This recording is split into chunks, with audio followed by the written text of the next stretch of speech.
The NFL season is winding down, but the playoff race is heating up. We'll recap everything you missed from Week 17 coming up on Locked On Now.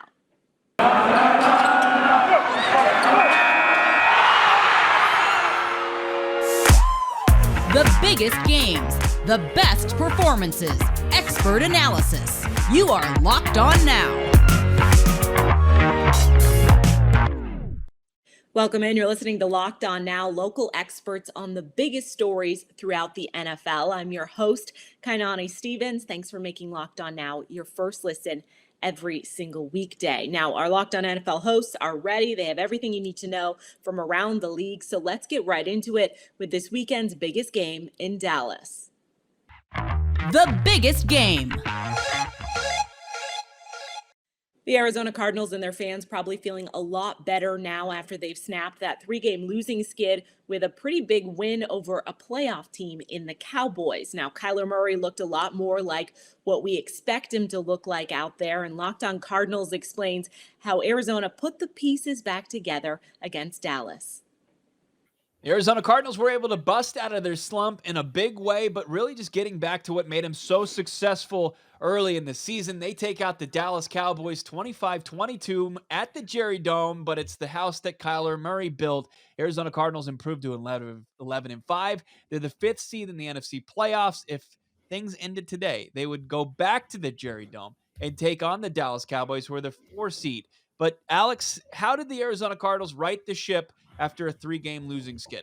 They protected Kyler Murray and they played defense. Rodney Hudson has proven to be the biggest offseason acquisition that may have ever come from Steve Keim, more than DeAndre Hopkins, J.J. Watt, etc. Because if you don't protect Kyler Murray, none of this stuff works. They were able to do that today. Kyler threw 2 touchdown passes to Antoine Wesley, looked great. And the defensive side of the ball forced a timely turnover. Isaiah Simmons forced fumble, recovered by the Cardinals, were able to come down and put more points on the board. What the Cardinals did was remind the NFL and themselves probably that they are a competent and solid football team that could definitely make some waves in the NFC playoffs.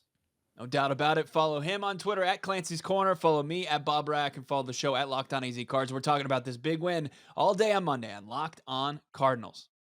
The Los Angeles Chargers handled business on Sunday as they looked good against one of their division rivals in Denver. They stayed amid the playoff picture as well. Justin Herbert doing Justin Herbert things. He shined and put his name into the record books. Locked On Chargers has the details.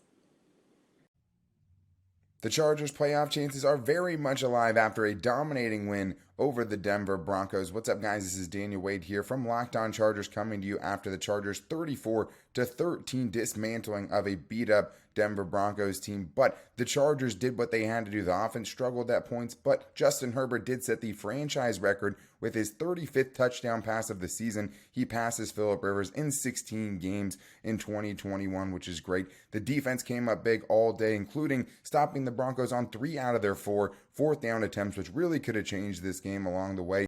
And you can't forget about special teams, a unit that struggled so much for the Chargers. Andre Roberts, after a 47-yard return to open the game, comes up with a 101-yard kickoff return in the second half for a touchdown. The first Charger to do that since 2012. It was Michael Spurlock, and Andre Roberts got it done on Sunday. And now the Chargers have set up a 1-game winner-take-all matchup against the Las Vegas Raiders in Vegas to make it into the playoffs. But for the full game breakdown, make sure to check out the new Locked On Chargers YouTube channel and follow the show for free on all platforms wherever you get your podcast from.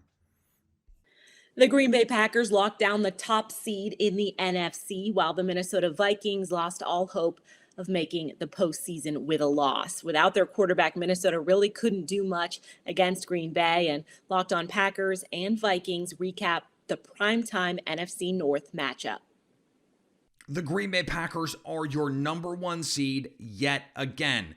I'm Peter Bukowski, host of Locked On Packers, and it was a 37-10 demolition of the Minnesota Vikings without Kirk Cousins, out with COVID, for the Green Bay Packers, who secure the number 1 seed in the NFC and become the first team in NFL history to win 13 or more games in 3 consecutive seasons. Matt LaFleur has been a first-round bye team in every season as Packers head coach, all 3 of them, and has been the number 1 seed each of the last 2. Now, of course, Green Bay Packers did not win the Super Bowl or even go last year, losing to Tampa Bay in the NFC Championship game. But this is still a critical step in their search for that elusive second title for Aaron Rodgers. They dominated this game from start to finish. A.J. Dillon scores a pair of touchdowns. Devontae Adams sets his own single-season Packers receptions record, breaking his old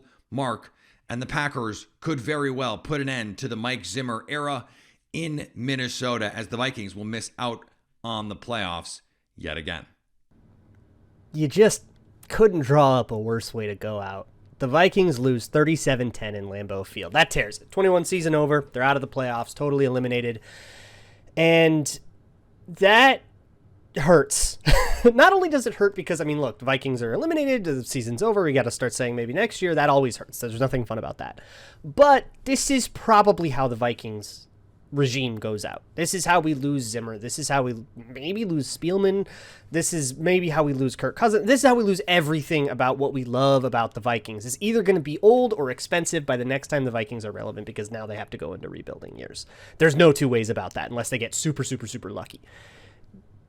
To add to all of that, now the Packers get the number 1 seed. They win the division for the 900th time.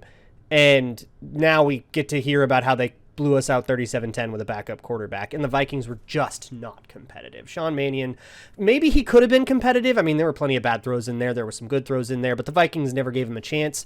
The play calling was utterly horrible. So many short concepts, mesh concepts and spacing concepts.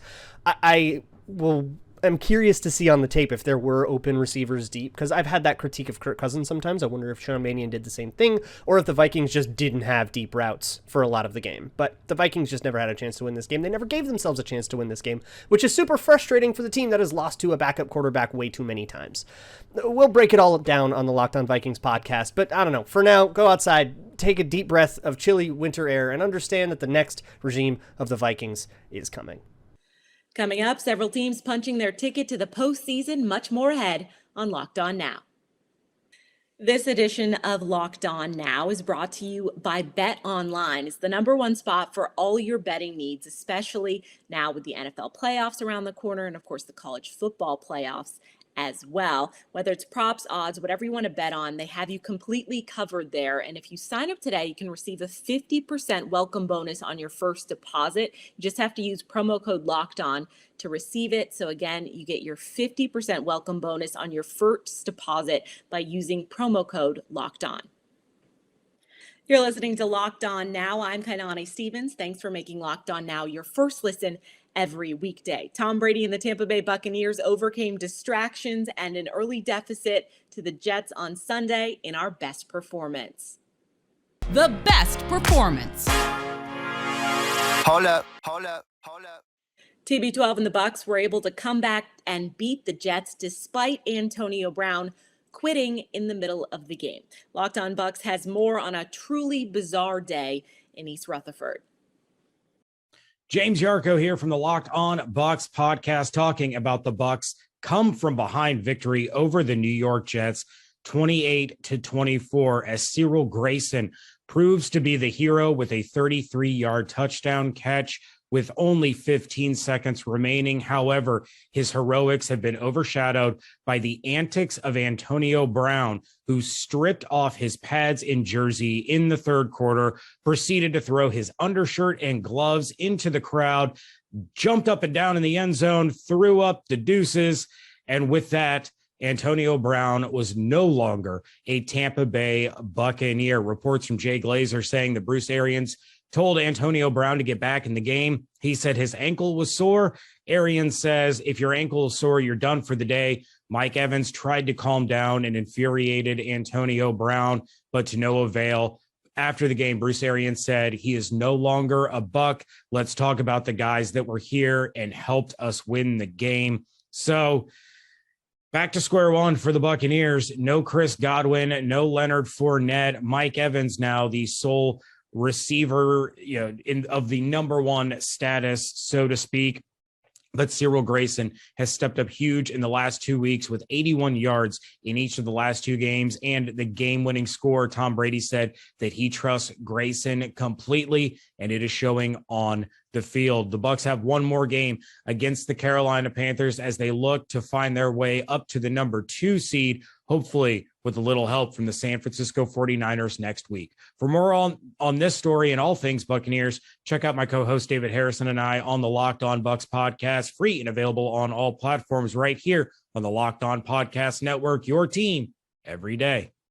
The Saints are back to 500 after beating the Carolina Panthers on Sunday, and now they have a window to the playoffs. With only one more week to get a spot in the postseason, Locked On Saints recaps the win and what they're going to need to do next week. The playoffs still very much in reach for the New Orleans Saints. I'm Ross Jackson, host of the Locked On Saints podcast. The New Orleans Saints keep their playoff hopes alive with an 18-10 win over the division rival Carolina Panthers in New Orleans. The defense showing up big in this one with 7 sacks on Carolina quarterback Sam Darnold, including 3.5 from Cam Jordan. And also you get a sack and an interception from C.J. Gardner-Johnson in the final defensive possession to seal the game for the New Orleans Saints. That means that the Saints' Week 18 matchup against the Atlanta Falcons continues to be another must-win scenario. They need to win that game and get a little help from the Los Angeles Rams over in the NFC West and their showdown with the San Francisco 49ers. With the 49ers loss and a New Orleans Saints win, that should put them in position to get into the postseason. For more on what lies ahead for the Saints, this win, and how they got it done, make sure you're checking out the Locked On Saints podcast, free and available on all platforms, part of Locked On Podcast Network, your team every day. The Philadelphia Eagles are officially playoff bound after beating the football team in Washington. Philly started off slow, but Locked On Eagles tells you how they came back to secure a win and a wild card spot. After yet another slow start in the first half, the Eagles yet again overcame adversity to get a 20-16 win against the Washington football team. I'm Louis DiBiase, host of the Locked On Eagles podcast. After allowing points on every Washington drive in the first half, trailing by 9, the Eagles defense overcame adversity, as this team has all year, shutting out the Washington offense in the second half, including the final drive where safety Rodney McLeod made an incredible diving interception to seal the win for the Birds. At 9-7, depending on what happens later in today's slate of games, the Eagles could find themselves clinched in the NFC playoffs. On the offense, Jalen Hurts had his most complete game. The run game was more inconsistent than it normally is, and this was a franchise quarterback taking over in the biggest game of the season type of performance. What a big win for this team who continuously overcomes adversity and slow starts. It's going to be the reason they're potentially a playoff team. Louis DiBiase, Locked On Eagles. The Tennessee Titans won on Sunday and the Chiefs lost, which means there's a new team sitting atop the conference going into the final week of the regular season. Locked On Titans fills you in on how Tennessee climbed back to the top of the AFC and what comes next to try and secure that first round bye. Tyler Rowland here, host of the Locked On Titans podcast, with my instant reaction to the Tennessee Titans 34-3 beatdown of the Miami Dolphins. It was a huge Sunday for the Tennessee Titans. Not only did they handle their business in dominant fashion, 34-3, and never letting the Dolphins feel any kind of life during the game. They absolutely swarmed them on defense. Tua looked lost out there against the Titans defense. The Titans defense forced a couple turnovers, and the Titans offense was able to just dominate the Dolphins up front. The Titans offensive line against the sack leading team in the NFL, the Miami Dolphins, only gave up 1 sack on the day and ran for nearly 200 rushing yards. Not only did the Titans do their part in impressive fashion, but the Cincinnati Bengals did the Titans a favor. They defeated the Kansas City Chiefs, and now the Tennessee Titans sit atop the AFC and will go into a Week 18 matchup against the Houston Texans, looking for not only revenge, but the number 1 spot in the conference and a first-round bye in the playoffs. One of the best Sundays in Tennessee Titans history here in Week 17, 34-3, Titans over the Dolphins. The Patriots started off the new year by dropping a 50-piece on Jacksonville. Locked On Jags doesn't pull any punches as they recap an embarrassing outing and an embarrassing season for the Jags. Hey, this is Tony Wiggins with Locked On Jaguars. If your New Year's resolution was to be told the truth, the Jaguars did that for you today. They showed you the reality of the fact that they are the worst team in the National Football League and maybe the worst team in National Football League history. 50-10. That's the loss that they encountered today in Foxborough to the New England Patriots, and it was ugly from start to finish. Trevor Lawrence did finally break the games with out of touchdown streak, but guess what? It doesn't matter. This team needs to be blown up from top to bottom, and I hope Shad Khan now realizes just how far away he is from actually having a competitive football team here in Jacksonville. That's going to do it for us. Thank you for making Locked On Now your first listen every single day. For more on the National Football League and your team, make sure you check out Locked On NFL and your team's Locked On podcast. I'm Kainani Stevens. This has been Locked On Now.